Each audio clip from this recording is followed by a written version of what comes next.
بذكر الله ترتاح القلوب وتنزاح المتاعب والكروب وتنزل رحمة الغفار غيثا به تمحى المعاصي والذنوب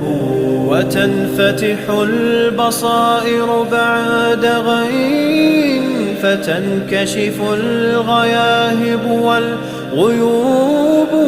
وينسى ظلم من ظلموا وتشفى جراح في الفؤاد لها ندوب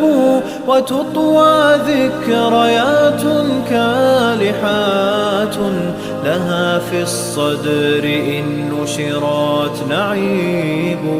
بذكر الله ترتاح القلوب